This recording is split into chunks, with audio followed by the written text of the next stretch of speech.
Hola a todos, bienvenidos al curso de Cinética Química y Catálisis. A través de una serie de videos te mostraremos el uso y aplicación de la cinética química, así como también conocerás la importancia de la catálisis. Buenas tardes. El día de hoy vamos a continuar con algunos conceptos relacionados con la cinética química.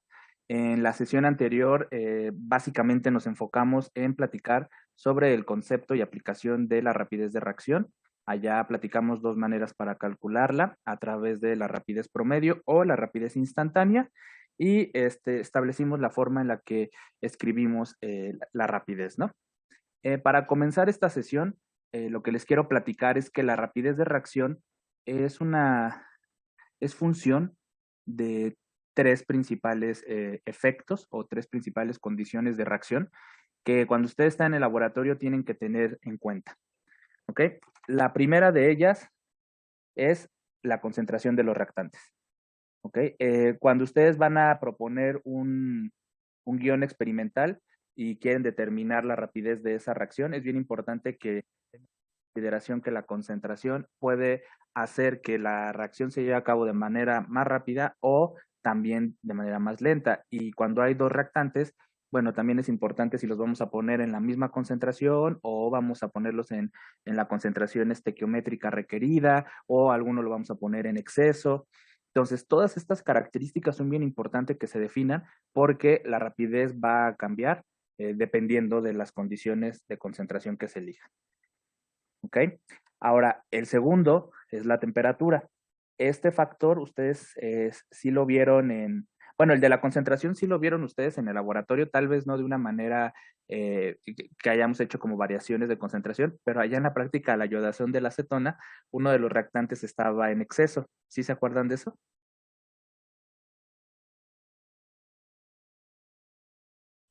Sí. ¿Sí? Bueno, ya otra vez vayan y revisen eso, ¿no? Entonces, uno de los reactantes, el otro era un reactivo limitante, y bueno, y por eso la rapidez tuvo los valores que obtuvimos. Ahora, la temperatura también fue el otro factor que ustedes vieron en la práctica número 9, y pues como allá pudieron corroborar experimentalmente, hablando, la rapidez normalmente aumenta cuando la temperatura aumenta. Pero no necesariamente todas las reacciones se favorecen de la misma manera con un aumento semejante en la temperatura. ¿Qué quiero decir con eso? Que a lo mejor una reacción puede verse favorecida tres veces su valor cuando lo aumentamos 15 grados es la temperatura, pero a lo mejor otra cuando aumentamos 15 grados solo aumenta el 50%, ¿no?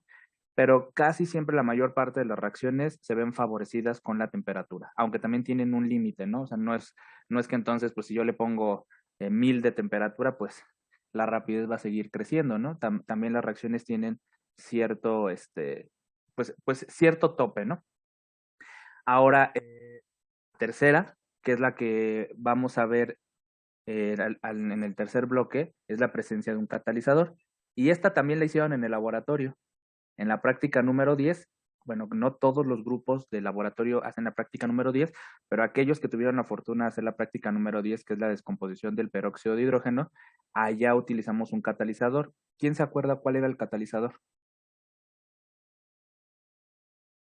¿No era ácido sulfúrico? No, ¿O ácido? no. El ácido clorhídrico se ponía, pero en el de la iodación de la acetona. Pero en el del peróxido. No sé si sea de la práctica, pero yo he escuchado que para el agua oxigenada se puede utilizar la catalasa o la peroxidasa. Muy bien, la catalasa es uno de los dos posibles catalizadores que se pueden poner en esa reacción y en efecto es una enzima que su función es catalizar y de hecho cae dentro de la clasificación de catálisis enzimática, que es una de las tres tipos de catálisis que vamos a revisar en el tercer bloque. El otro catalizador, que es un catalizador que se clasifica en el sistema como homogéneo, es el dicromato de potasio. ¿Ok? Y allá, si se acuerdan, sus mezclas cuando agregaban el dicromato se ponían oscuras, se ponían así como, pues, como verde pero oscuro. ¿Ok? Entonces, el dicromato de potasio en ese caso era el catalizador. ¿Ok? También el catalizador tiene un efecto positivo sobre la rapidez de reacción. Es decir, si nosotros agregamos esta especie, la rapidez de la reacción se ve favorecida, ¿no? Bastante, ¿no? En algunos casos, dependiendo las características del catalizador y de la propia reacción, ¿no? Entonces, estos tres efectos los vamos a ver a lo largo del curso, pero básicamente la rapidez de reacción, si ustedes la quieren, y básicamente siempre la queremos aumentar, pues deberíamos de mover estos tres parámetros, ¿no? Tal vez no al mismo tiempo, ¿no? Ir probando uno por uno y luego ir obteniendo condiciones óptimas para nuestra reacción de estudio. ¿Sale? Ahí vamos bien. Todo bien, profe. Sí. Vale. Bueno, lo primero que nosotros vamos a analizar en el primer bloque del curso, todo lo que viene para el primer parcial es con respecto al efecto de la concentración. ¿Ok? Es el efecto que más vamos a estudiar, que más atención le vamos a poner, porque es el que tiene pues más variantes, ¿no? En ciertos casos. Entonces, para esto vamos a ver el método integral primero y luego el método diferencial, pero en ambos lo que estamos modificando es la concentración. Digamos, todo lo que vamos a ver en este primer bloque es a temperatura constante y sin la presencia de un catalizador. Es decir, los otros dos parámetros o factores que pueden afectar la rapidez no los vamos a involucrar. Solo vamos a concentración. Ahora, experimentalmente hablando, y esto sí fue algo que empíricamente se estableció, la rapidez de reacción se ha propuesto que es directamente proporcional a la concentración de los reactantes. ¿Ok? Entonces se observó que cuando la concentración de los reactantes aumentaba, la rapidez también lo hacía. Algunas veces lo hacía en la misma proporción, es decir, si la concentración se duplicaba, la rapidez también se duplicaba. Pero en algunos otros casos se observó que si la concentración se duplicaba, a veces la rapidez se cuadruplicaba, es decir, había un efecto como al cuadrado, ¿no? O sea, que si yo duplico la concentración, la rapidez aumenta 4 veces. A veces también pasaba que aumentaba más veces, ¿no? Y es por eso que cuando se observó que había cambios que no eran 1 a 1, se decidió y se propuso elevar la concentración de los reactantes a un exponente. Ese exponente corresponde a esta relación del aumento de la concentración y el efecto que causa en la rapidez. Entonces, por ejemplo, si yo duplico la concentración y la rapidez se cuadruplica, ¿cuánto vale n? ¿Qué valor de n me haría que si duplico la concentración me dé 4 veces la rapidez? 2. 2. ¿Ok?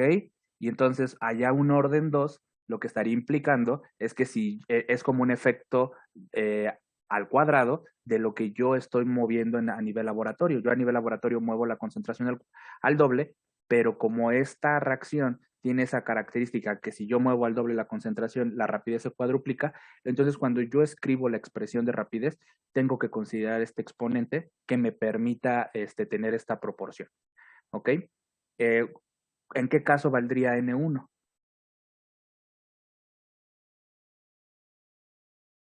Cuando aumentaran en la misma proporción, ¿no?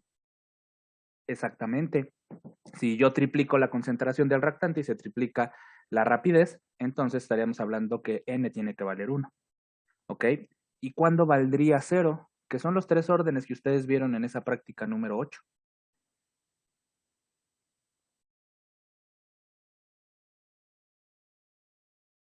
Si yo elevo la concentración al 0, ¿qué da?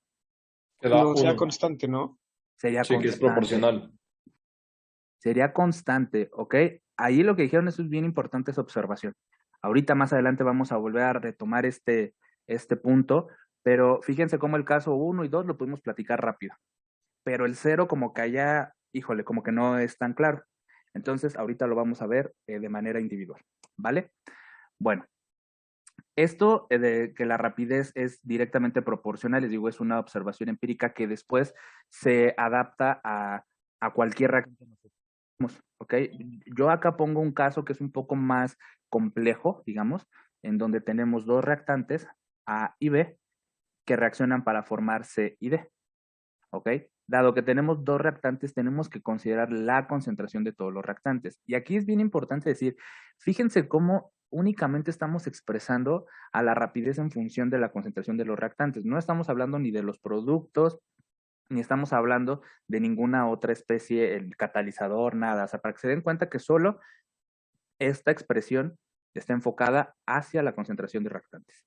Ahora, si yo tengo dos reactantes, pues entonces yo debo de tener que la rapidez de esa reacción va a ser proporcional a la concentración de cada uno de ellos, y cada uno de estos va a tener un factor, porque cada concentración de este reactante A o de este reactante B, pues va a tener un impacto individual sobre la rapidez. Obviamente que en conjunto, cuando yo muevo la concentración de A y de B al mismo tiempo, pues su efecto es combinado, pero puede pasar que yo mantenga la concentración de uno de ellos constante y solo mueva la del otro, que fue justamente lo que hicieron en la práctica número 8. Mantuvieron constante la concentración de la acetona y la única, y digo constante porque la pusieron en mucho exceso, y la única concentración que estuvo variando fue la del yodo. Entonces, en ese caso, lo único que hicieron fue fijarse en una concentración, pero en esa práctica pudimos haber hecho experimentos en donde variáramos la concentración tanto de la acetona y del yodo al mismo tiempo. Pudimos haber hecho eso. Y si hubiéramos hecho eso, entonces nuestra ecuación de rapidez hubiera incluido estos dos factores.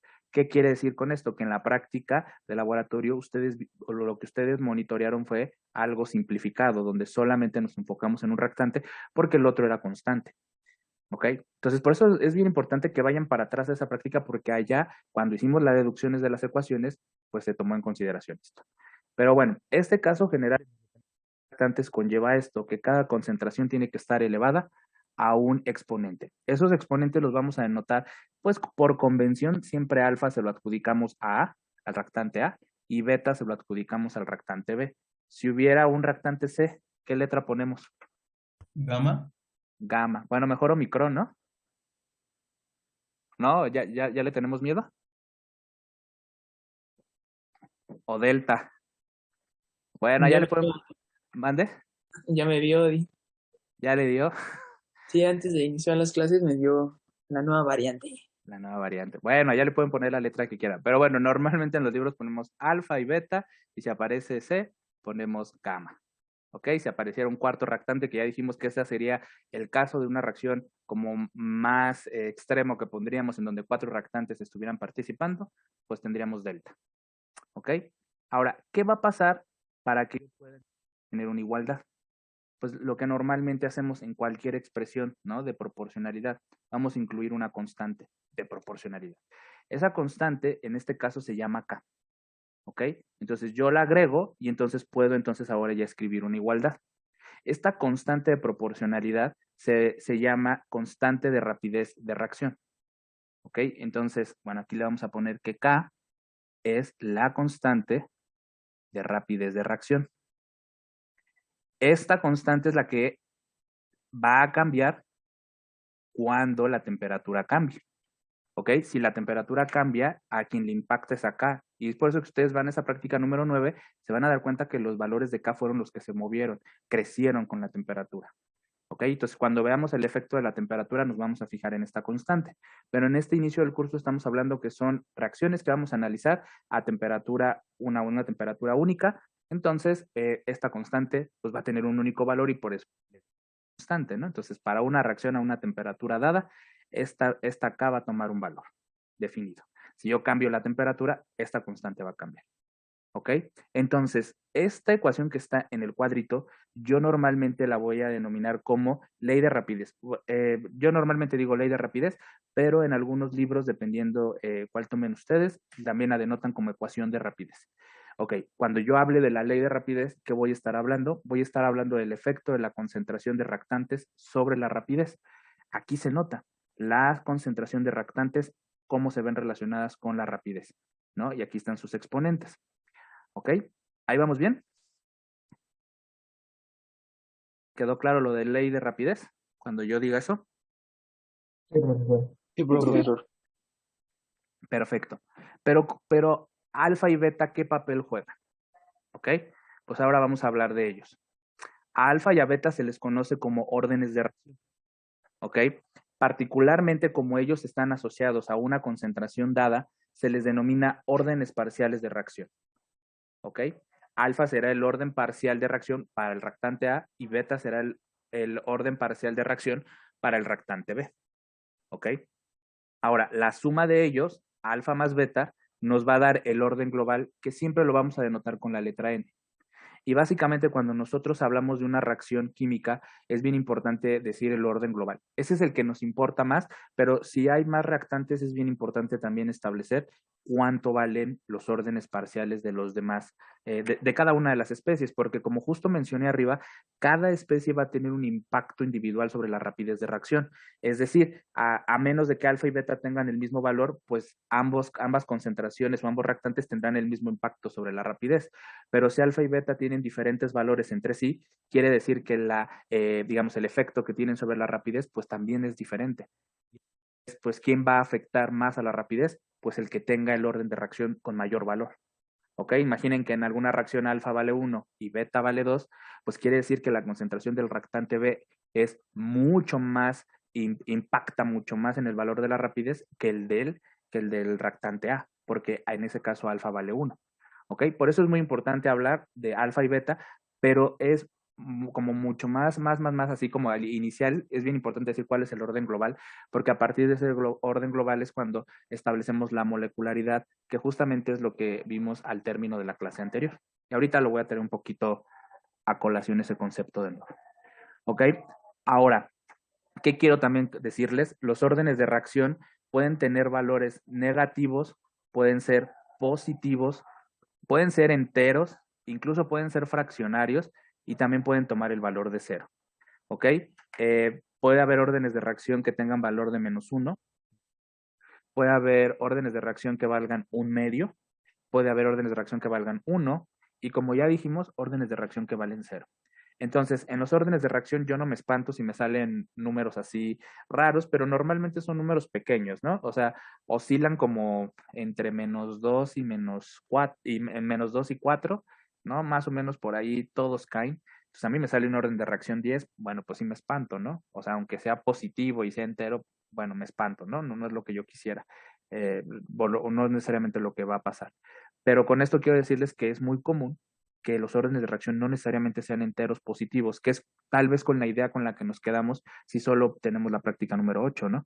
Pues allá los órdenes son 1, 2 o 0. No hay más opciones pareciera, pero sí las hay, ¿ok? Y es muy común que haya reacciones con órdenes fraccionarios, ¿ok? Ahora, ¿qué también es bien importante decir? Los órdenes de reacción no son parámetros que yo pueda poner de manera teórica. ¿Ok? Forzosamente yo tengo que hacer un experimento para determinar esos valores. Forzosamente deben de ser los órdenes parciales o el orden global debe ser determinado de manera experimental. Es decir, la manera en la que ustedes hicieron la práctica número 8, esa es la forma en la que se determinan los órdenes. Nunca yo propongo un experimento y yo digo, le voy a decir que este es de orden 1 o este es del orden 2. No, tiene que haber una experimentación detrás para que pueda resultar ese orden. Y de hecho, si ustedes se acuerdan, lo que hicieron en esa práctica fue probar 3 órdenes y de los 3, entonces tomar el que tuviera la mejor R cuadrada, que es la que representa el comportamiento más acercado a ese modelo. ¿Ok? Entonces, ¿qué quiero decir con esto? Ustedes nunca asuman cuál es el orden de una reacción. Siempre hay que experimentalmente comprobarlo. ¿Sale? ¿En eso vamos bien? Sí, profe. Pero como, si conocemos la reacción digamos, la iodación de la acetona, si cambiamos las concentraciones, ya no podemos, también van a cambiarlo el orden de reacción. No, en ese caso no. Pero ahí porque tú ya hiciste la experimentación, ¿no? Pero Ok, si ahora si yo te pongo en vez de la iodación de la acetona, te pongo, no sé, la iodación de, no sé de qué otra cosa, ¿no? sí, de la que sea, sí. Ok, De un aldehído, ¿no? De otro aldehído. Entonces, ahí asumir que el orden es 1, ¿no? Porque el de la acetona fue 1, ahí sería un error, ok, ¿vale? Pero si tú ya tienes evidencia experimental que esa reacción en esas condiciones de temperatura, en esas condiciones de concentración, en ese intervalo, bueno, no va a cambiar el orden. O sea, el orden también es una propiedad que no cambia. Pero vamos, si tú ya tienes una experimentación detrás, ahí sí puedes como construir e investigar más efectos, pero a partir ya de esa evidencia. ¿Ok? ok. Muy bien. Bueno, ahora, ¿qué pasa si la coincidencia de la vida, porque pasa, hay coincidencias divinas, qué pasa si mis órdenes de reacción alfa y beta, por azares del destino, son iguales a mis coeficientes estequiométricos A y B? ¿Se acuerdan que arriba escribí una reacción A con coeficiente estequiométrico A minúscula y B con el coeficiente estequiométrico B minúscula? Bueno, si da la coincidencia divina que mis órdenes de reacción tienen exactamente el mismo valor que mis coeficientes estequiométricos de mi reacción, entonces yo a esa reacción la voy a denominar como una reacción elemental. ¿Ok? Entonces, si yo llego a esta conclusión, esa reacción la catalogo como elemental. ¿Y qué va a implicar eso? Bueno, la implicación de una reacción elemental es que ocurre en un solo paso de reacción. Es decir, tal cual es la reacción, así ocurre. No hay pasos intermedios, no hay un mecanismo asociado. Y si yo pongo que A más B da C más D, en un solo paso A más B reaccionan y forman C más D. ¿Ok? Entonces, esa es una característica bien importante de reacciones elementales. ¿Y a qué viene a colación eso? Pues bueno, ¿se acuerdan de que vimos la molecularidad? Ay, perdón, espera, se movió esto. Entonces déjenme hacer para acá esto para un poco más pequeño. Entonces, ¿se acuerdan de esta tablita, la que vimos la clase pasada? ¿Se acuerdan? Sí. Sí, pero Y, Sí, ok, y se acuerdan que todas estas reacciones dijimos que ocurrían en un solo paso, ¿no? sí. Y que hablamos de la probabilidad que cada una de ellas ocurrieran, cuál es más factible. O sea, acordamos que entre más participantes, menos probabilidad de que esa reacción ocurra en un solo paso. Pero bueno, si la reacción que yo estoy estudiando cumple con la condición que mis órdenes parciales igual a mis coeficientes estequiométricos, entonces esta reacción va a entrar en la categoría de que ocurre en un solo paso y por tanto yo puedo adjudicar una molecularidad. Lo que aprendimos de molecularidad, que tiene que ver con el número de moléculas que participan en una reacción, se aplica únicamente para reacciones elementales. Entonces, yo solamente puedo hablar de una reacción elemental con tal molecularidad cuando se cumple esto. Por ejemplo, si alfa y beta fueran 1 cada uno, ¿cuál sería la molecularidad de mi reacción? Un molecular. Unimolecular. Si fuera uno, ¿no? Si fuera 1 alfa y beta fuera 1 y yo tengo dos reactantes. Bimolecular. No, bimolecular. Bimolecular. ¿Cuál de los dos casos de bimolecular sería? ¿El primero o el segundo? Aquí hay dos casos, ¿no? El primero y el segundo. Ya acordamos que bimolecular, ¿no? Ok. El segundo. El segundo. Segundo. Ok. Entonces, fíjense cómo ya aquí juntamos dos conceptos. ¿Ok? Por una parte, la molecularidad indica el número de moléculas que reaccionan, pero para reacciones que solo ocurren en un paso, es decir, de manera directa. ¿Pero qué reacciones ocurren en un solo paso? Solo las elementales.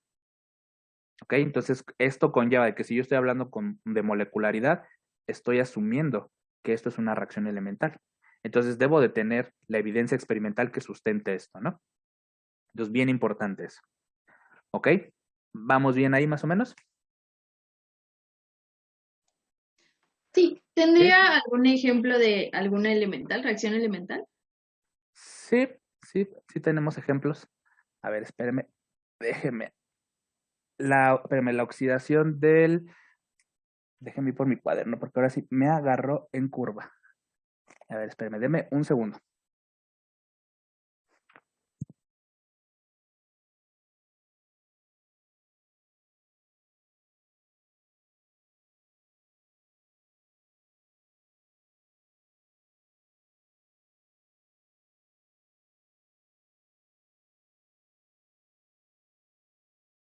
No, a ver, espérame, ya me acordé que el ejemplo está abajo. ¿Me da 5 minutos y llego a los ejemplos?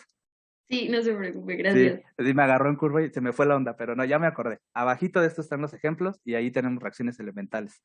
Y la otra categoría. Vale. Bueno, a ver, mándeme. Entonces, para hacer reacción elemental, solamente sucede en casos donde es unimolecular y bimolecular, pero el número uno, o sea, el número dos no, el número uno bimolecular. Podría ocurrir bimolecular, pero ¿qué característica debería tener una reacción bimolecular? ¿Cuántos reactantes deberías de tener para que fuera la primera reacción bimolecular? debería ser solamente uno, ¿no? Debería de ser solamente uno. Entonces, si tuviéramos una reacción de descomposición donde tuvieras dos moléculas, o fíjate, aquí también podría aplicar una reacción de, por ejemplo, de formación de un polímero. Si tienes dos monómeros que forman luego ya una entidad más compleja, podría ser ese caso de bimolecular. Ok, vale, gracias. ¿Ok? Pero te das cuenta en este caso que tengo dos reactantes, no podría ser la primera. Sí, sí, sí. ¿Ok?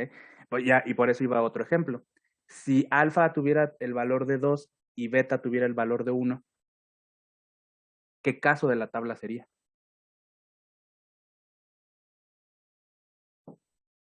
El de Primero. trimolecular, la del medio. ¿Ok? Trimolecular, y tenemos tres casos, ¿no? El primero es que solo hubiera una molécula. No, pues no, porque tengo dos reactantes. El segundo caso va a ser, ¿no? Porque hay dos moléculas y coincide, ¿no? Que alfa sería 2 y beta sería 1.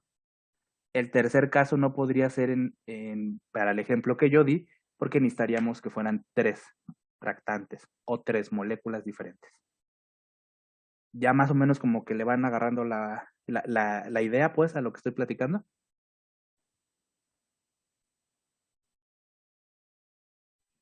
Sí, profe. Perfecto. Bueno, ahora, ¿qué pasa, no? Porque también los azares del destino también o los caminos de la vida también nos llevan a tener casos en donde alfa y beta no tienen valores ni siquiera similares a coeficientes estequiométricos. Puede pasar que a lo mejor alfa sí cumpla, pero beta no cumpla. Pero también puede pasar al revés, que alfa no cumpla esta igualdad, pero beta sí. Y el peor de los escenarios, que ninguno de los dos cumpla, ¿no? Bueno, no importa cuál de los tres escenarios que acabo de decir, basta con que uno de ellos no cumpla, esa reacción yo no la puedo llamar elemental. ¿Ok? Forzosamente para que sea elemental, los dos tienen que cumplir el criterio, no que uno sí y el otro no. Esos casos no. ¿Ok?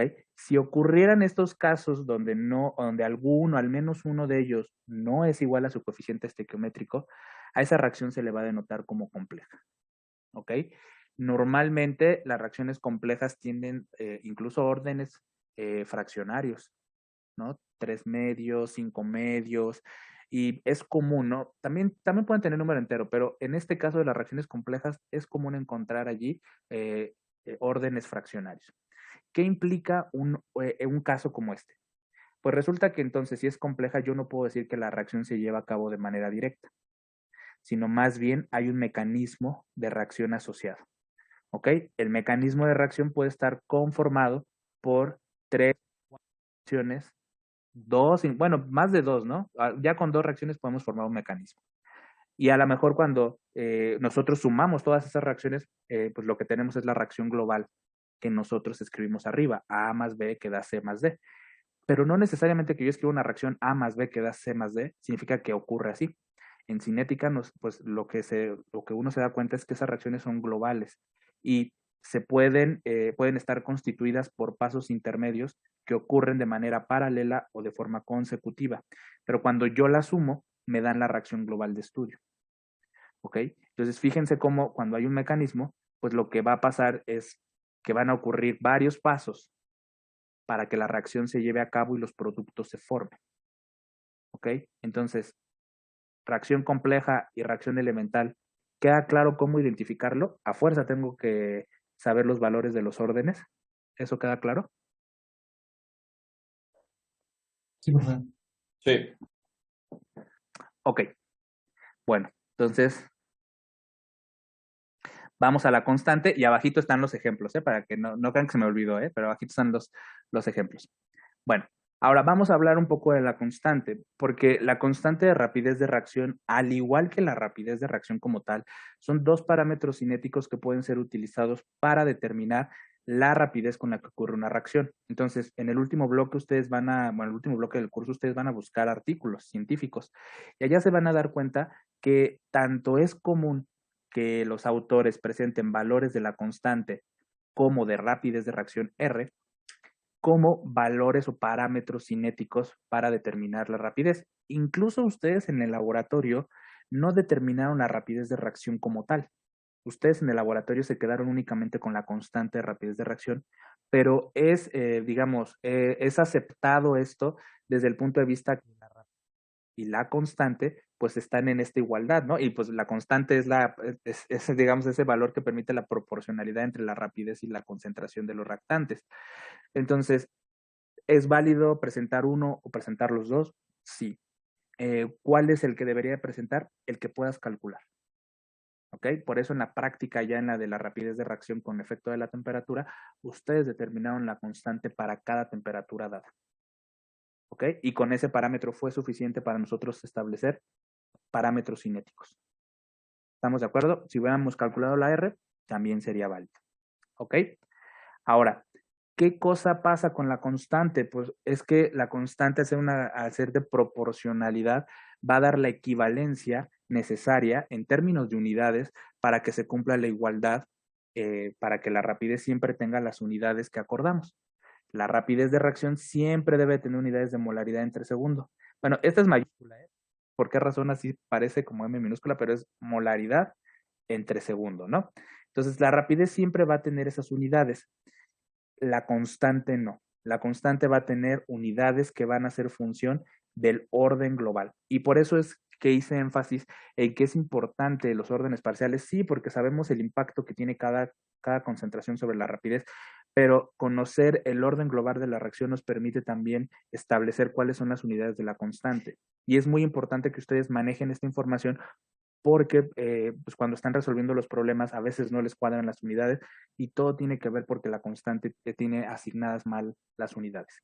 Esta ecuación que está escrita aquí es la ecuación general para poder determinar las unidades de la constante de rapidez y como ven está en función de n. ¿Ok? Aquí pues dice litro sobre mol, pudimos haber también escrito 1 entre molaridad, también sería equivalente a escribirlo así, y el exponente es 1 por segundo a la menos 1. A ver, hagamos el ejercicio. ¿Qué unidades debería de tener K para diferentes órdenes? A ver, los tres órdenes que nosotros pues vamos a manejar. Orden 0, orden 1, orden 2. A ver, si yo le pongo 0 aquí, ¿qué unidades me van a quedar para acá?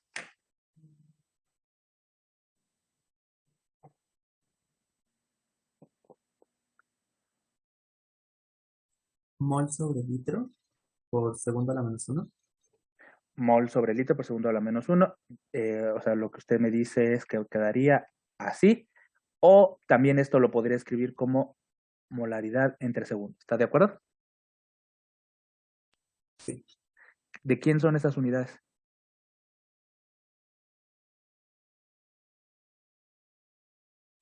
De la rapidez de reacción. De la rapidez de reacción. ¿Ok? La constante tiene las mismas unidades que la rapidez de reacción para los órdenes 0. ¿Ok? Orden 1, si yo le pongo a n igual a 1 allá arriba, en el exponente.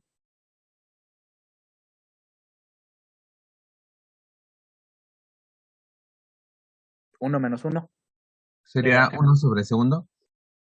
1 sobre segundo, ¿de acuerdo? O segundo a la menos 1, ¿no? También podría poner eso, ¿no? Pues bueno, aquí le voy a poner 1 sobre segundo. O también podría poner, ay, esperen, me quedó muy feo, esperen. Bueno, no escribo muy bonito, pero sí está muy feo eso. 1 sobre segundo, o también podría poner segundo a la menos 1. ¿Ok? Ahí está, ¿no? Ahora, ¿qué unidades tendría si el orden fuese 2? 1 entre molaridad por segundo. ¿Ok? Entonces quedaría 1 entre molaridad por segundo, que si lo escribiéramos de lado, bueno, con las unidades de litro mol, así, ¿no? ¿Estamos de acuerdo?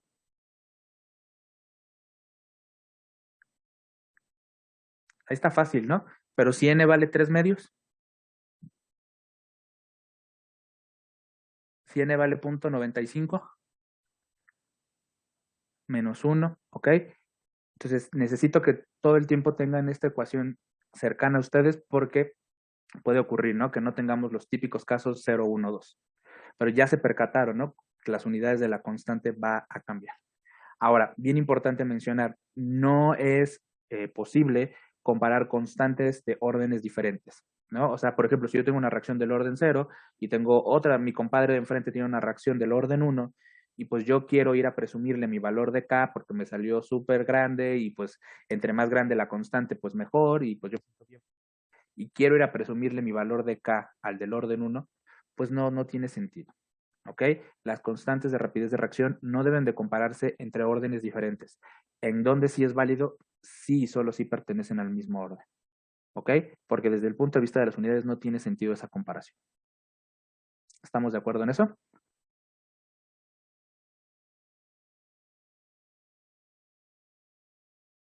Sí, no, quién sabe. Sí, de acuerdo. De acuerdo. Ok, ahora sí vamos a los ejemplos. ¿No? Acá los dejé. Ok, a ver. Bueno, a ver, miren, la primera, déjame hacerlo un poquito más grande. Estos ejemplos pues los tomé de la literatura. Ahí nosotros, bueno, pues, ahí puede haber muchos casos, ¿no? Pero por ejemplo, estos me parecen importantes porque en algunos casos podemos hablar que la reacción es elemental compleja y en algunos casos podemos hablar del orden y en otros no. ¿Ok? Me permito con la 2, que es la más, pues la más bonita. ¿Ok? Esta reacción, ¿ustedes cómo la llaman? De formación. Una reacción de formación, ¿ok? ¿Qué se forma?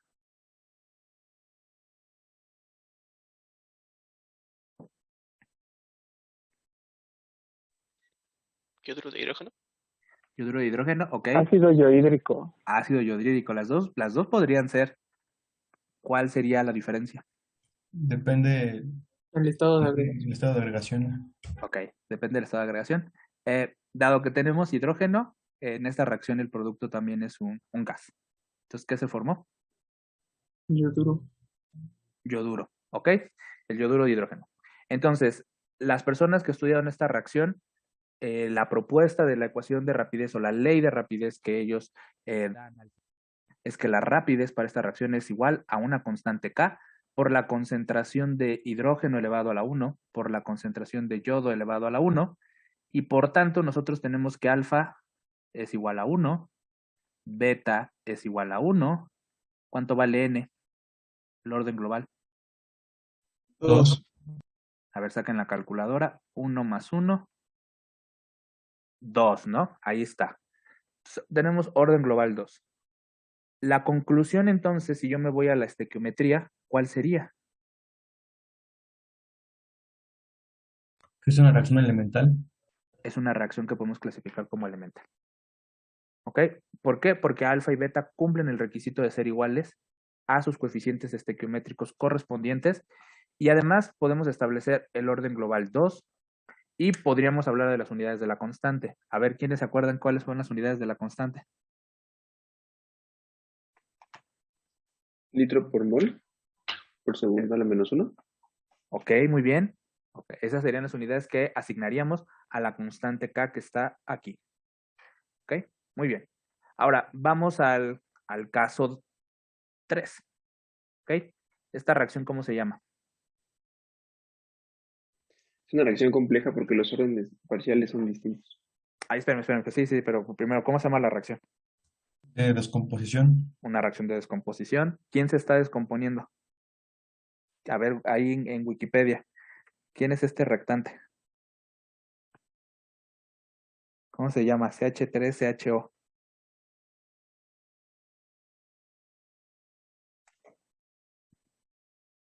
Acetaldehído. Acetaldehído. ¿Ok? Este lo vamos a ver un montón cuando lleguemos a la parte de mecanismos de reacción en reacciones en cadena. ¿Ok? Para que lo vayan teniendo en la cabeza. ¿Qué productos forma? Metano y monóxido de carbono. Metano y monóxido de carbono. ¿Ok? Ahora, en la literatura esta reacción se encontró que se tiene que la rapidez es igual a la constante K por la concentración del reactante del acetaldehído elevado a un orden fraccionario positivo que en este caso resultó ser 3 medios. ¿Ok? Alfa es diferente que A cuando nosotros hacemos la observación que el coeficiente estequiométrico de la reacción es 1. Por tanto, ¿cuál sería la conclusión que debemos de dar? Que es compleja. Una reacción compleja. El orden global es Profe, 3 ¿de medios. dónde sale el 3 medios? del experimento. Cuando digo en la literatura, me refiero a que alguien hizo experimentos y publicó sus resultados en un paper que nosotros leemos. ¿Sí me explico? Es como si Sí. yo leyera su informe de usted de su laboratorio. ¿Ok? Lo que no se vale es asumirlo, ¿no? Que yo aquí me hubiera inventado que es 8 medios o así, una cosa loca, ¿no? Por eso digo, en la literatura yo encontré estas ecuaciones de rapidez. Son los resultados de experimentos. Gracias. ¿Ok? Vale. No, pero es importante esa pregunta, ¿no? Porque pues uno puede creer que yo me lo estoy inventando acá, ¿no? Pero no. Realmente ya alguien lo estableció y ahí está. Ahora, como les comento, a este lo vamos a ver un montón en las reacciones en cadena. Si ustedes quieren ahí buscar el ejemplo, pongan reacción en cadena acetaldehído en Wikipedia y les van a salir un montón de mecanismos. ¿Ok? Allá varía con respecto a con quién está, si está con bromo, si está con yodo, si está con otro reactante, allá hay muchas combinaciones, ¿no? Normalmente allá se forman radicales libres, ¿ok? Pero pues si ustedes quieren ver cómo son los mecanismos para que se den una idea, pues allá podrían. Pero la idea es que esta reacción no ocurre de manera directa, es decir, el acetaldehído no se descompone de manera directa en metano y en CO. Lo que ocurre en estas reacciones es que el acetaldehído forma radicales metilo. ¿Ok? Entonces, esta molécula se parte y puede formar tanto este radical metilo como este otro radical CHO cuando se parte. ¿Ok? Y estos radicales son los que promueven un mecanismo de reacción que está constituido por entre 3, 4, 5, incluso 6 reacciones. ¿Ok? En cada una de esas reacciones se forman productos y en algunos de esos productos el metano y el monóxido de carbono se forman. Estas reacciones son complejas y entonces por eso ahora se las vamos a abordar en el segundo bloque del curso cuando veamos mecanismos de reacción. ¿Ok? ¿Vamos bien? Sí, todo bien. Ok. Ahora, si creen que el caso 3 es feo, pues entonces les presento el ejemplo 1 y el ejemplo 4. El ejemplo 1, ¿cómo llamarían a esta reacción? Igual de formación, ¿no? ¿Formación de quién? De ácido, no, de bromuro de hidrógeno. Bromuro de hidrógeno. Ajá, es el que se forma porque el hidrógeno, les digo, ahí en las condiciones que están, es bromuro de hidrógeno. Cuando sería el ácido bromhídrico, normalmente se le pone ahí que es acuoso, ¿no? Entonces, abre aquí bromuro de hidrógeno. Bueno, ahora prepárense para ver una ecuación de rapidez que no es convencional. No sigue la ley de rapidez que pues está establecida. Fíjense, la ley de rapidez del ejemplo 2 y del ejemplo 3 es una constante multiplicada por concentraciones de reactantes, ¿no? Al final de la historia, aunque tienen un orden que pues puede o no estar igual con el coeficiente estequiométrico, pues al final estas dos leyes de rapidez se parecen bastante, ¿no? Una constante proporcionalidad por concentración de reactante elevado a un orden. Cumplen ese mismo criterio. Entonces ahí no me... Ok, ahora miro la de arriba. Esta ecuación de rapidez de entrada es un cociente. Ya empezamos mal, ¿no? Ahora, ¿dónde están los reactantes? ¿En el numerador o en el denominador? Numerador. Ambos, ¿no? Hidrógeno y bromo. ¿Y en el denominador qué hay? Los productos. El bromo. ¿Este quién es? ¿Este es producto o reactante? Reactante. Reactante, palomita. Pero ¿y este? ¿Quién es ese? El producto. Un producto. ¿Ok? Lo típico, lo más aceptado, siempre es que solo aparece antes. Pero hay casos en donde un producto puede aparecer en la ecuación de rapidez. Y ustedes dicen, bueno, profesor, pero ¿cómo se obtuvo esa ecuación de rapidez? Bueno, en el tema de aproximación del estado estacionario y en el tema de etapa determinante, vamos a mostrar cómo se obtienen estas ecuaciones de rapidez. ¿Ok? Entonces les pido paciencia porque de nueva cuenta pareciera ser que es alguien que la propuso y que así puso los órdenes elevados al número que le dio la gana. No. Hay todo un esquema para obtener las ecuaciones de rapidez de cada caso. ¿Ok? Entonces les pido que me tengan paciencia, pero lo que les quiero mostrar en este momento es que no todas las ecuaciones de rapidez van a estar como una ley de rapidez de potencias de concentraciones elevadas a algo. Eso es lo más clásico, la mayor parte de los casos, sí, pero también hay casos, sobre todo cuando hay mecanismos de reacción asociados, en donde las ecuaciones de rapidez no son tan sencillas. Tienen formas más complejas, incluso pueden ser como ahí vimos cocientes, el reactante puede estar en el numerador, en el denominador, pueden aparecer productos. Y luego para rematar, ¿qué orden parcial le pondrían al hidrógeno? Por ejemplo, alfa, ¿cuánto vale? ¿Ustedes qué opinan? 1. 1. ¿Y beta? También. ¿También 1?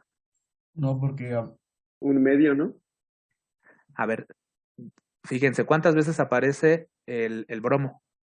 2 veces. 2 veces. La primera, ¿cuál es su orden parcial? 1/2. 1/2. La segunda, 1. 1. ¿Qué orden le pongo a bromo?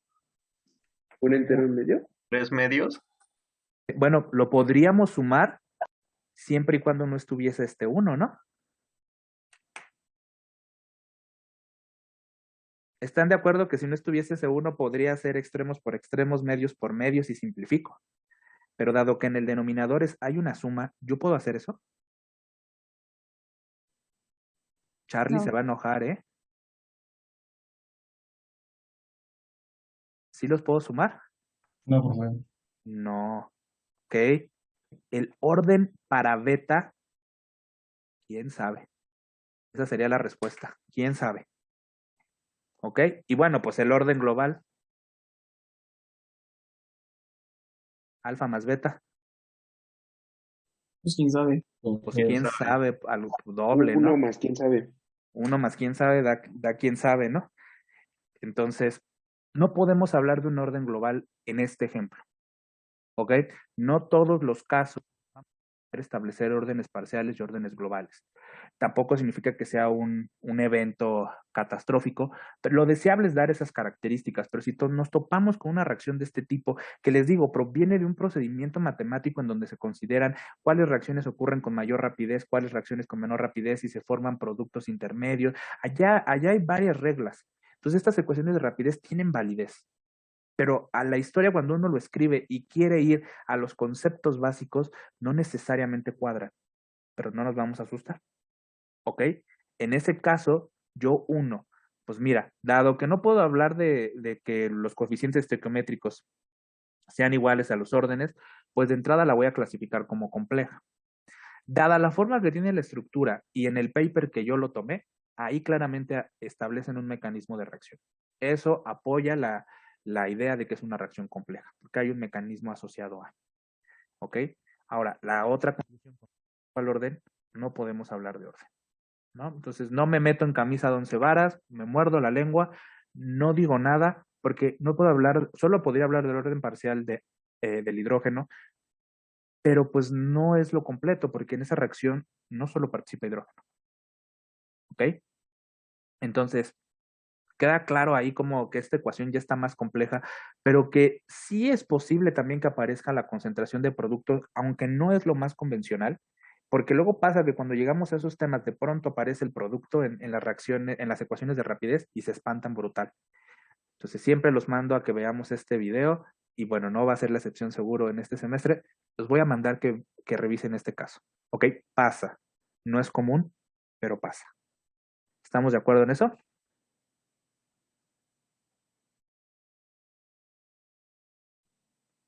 ¿Alguna duda? Sí, profesor, ¿podría subirle a la diapositiva de arriba, bueno, a la hoja de arriba, por favor? ¿Así? No, justo lo que vimos antes, donde estaba la definición de todo esto. Ok. Sí, Lo que de solo me orden, faltó ¿no? notar algo. Ok. De todas maneras les voy a mandar el PDF, pero... O sea, de constante rapidez. Constante, perdón, ¿eh? Sí. No. Acá. ¿Las unidades o...? Sí. A ver, lo hago más pequeño. Ahí está. Para que le tome el screenshot. Exacto. Muchas gracias. No de qué. Vale. Bueno, ahora vamos al último caso. En este caso, pues no nos sale un cociente, pero bueno. A ver, esta reacción, ¿cómo la nombrarían ustedes?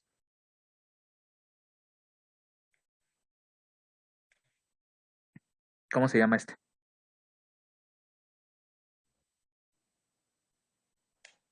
Peróxido de hidrógeno. Peróxido de hidrógeno en presencia de ¿De yodo? de yodo en un medio Ácido. ácido, ¿no? Ok, ¿qué forma? Agua y yodo. Agua y yodo molecular, ¿no? Ok, entonces esta reacción también es la descomposición del peróxido de hidrógeno. Ok, ahora, si ustedes van a la literatura, la ecuación de rapidez que proponen es la siguiente. Esta ecuación, en vez de ser un cociente, es una suma de términos. Dice que la rapidez es igual al producto de la constante K1 por la concentración del peróxido por la concentración de el yoduro, ¿no? Más el producto de la constante K2 por la concentración del peróxido por la concentración del yoduro por la concentración del protón. ¿Ok? De entrada, ¿cuántas veces aparecen los reactantes?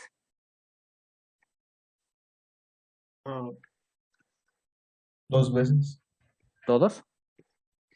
No solo dos. ¿Qué pedo? Ok. Ok, solo dos aparecen dos veces y el tercero.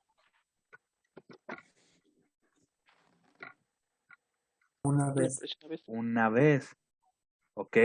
A ver, entonces, el primer término, ¿qué orden tiene el peróxido? Uno. Uno. ¿Y el yoduro? Uno. También. Uno. Ok, ¿cuál sería el orden global del primer término? Dos. Dos. Ahora, para aquí, para el segundo término, ¿cuál es el orden para el peróxido? Uno. Uno. Para el yoduro. Uno. Uno. Y para el protón. Uno. Uno. ¿Cuál es el orden global de este segundo, de este segundo término? Tres. Tres. ¿Se dan cuenta por qué no se pueden sumar? Incluso si lo quieren factorizar, ¿no se puede? Ok, ¿las unidades de K1 y de K2 son iguales? No. Son diferentes, ¿ya lo vieron? K1 es diferente de K2 en términos de unidades, ¿no? Entonces, no se pueden sumar. Pero fíjense cómo tienen aportaciones diferentes los reactantes. En este caso no aparecen productos, pero lo que sí aparece es que los reactantes aparecen en diferentes proporciones, ¿no? En una primera solo aparecen dos, en el segundo término aparecen los tres. Entonces, ¿qué orden le vamos a poner al protón? ¿Qué orden le vamos a poner al peróxido? ¿Al yoduro? Y bueno, para rematar, o sea, a lo mejor eso les podemos poner uno y ahí nos inventamos cosas, ¿no? Que si factorizo el peróxido, que si factorizo el yoduro. Con el protón no se puede. Todavía con el peróxido y con el yoduro les creo que es uno, ¿no? Porque los pueden factorizar. Pero el protón quedaría dentro de una suma, ¿no? En un paréntesis cuando lo factorizan. ¿Están de acuerdo? Sí. De nueva cuenta. Pues ahora tengo, y ahora ya está peor el caso, tengo dos constantes y tienen diferentes unidades. ¿Qué orden le pongo? Les digo, peróxido y yoduro, pues les pongo 1, 1. Y el protón no es tan claro. ¿Sí se dan cuenta? No es claro ni evidente. ¿Sí? Y bueno, vamos muy estrictos. ¿Cuánto deberían de valer beta y gamma? Dos. 2. ¿Y se cumple eso? No. Pues no. O sea, ahora sí que por donde lo veamos, ¿no? Aunque lo quiera factorizar, aunque la ponga más compacta la expresión, bueno, luego voy a la estequiometría, pues ya valió, porque el yoduro y el protón deberían de tener órdenes 2. A lo mejor en el peróxido no le ponemos el pero a alfa, pero a beta y a gamma sí les ponemos pero. Por tanto, creo que es claro, en este caso, no sé, bueno, pues ustedes desmiéntanme, es claro que esta reacción debe de ser catalogada como compleja. De entrada, porque la ecuación de rapidez no es una ecuación, una ley de rapidez donde solamente haya una ley de potencias, sino hay dos que se están sumando, son aditivas, ¿ok? Y con diferentes órdenes. ¿Es claro para ustedes que esto es una reacción compleja? Sí, profe. Sí. ¿Y hablar del orden también está difícil?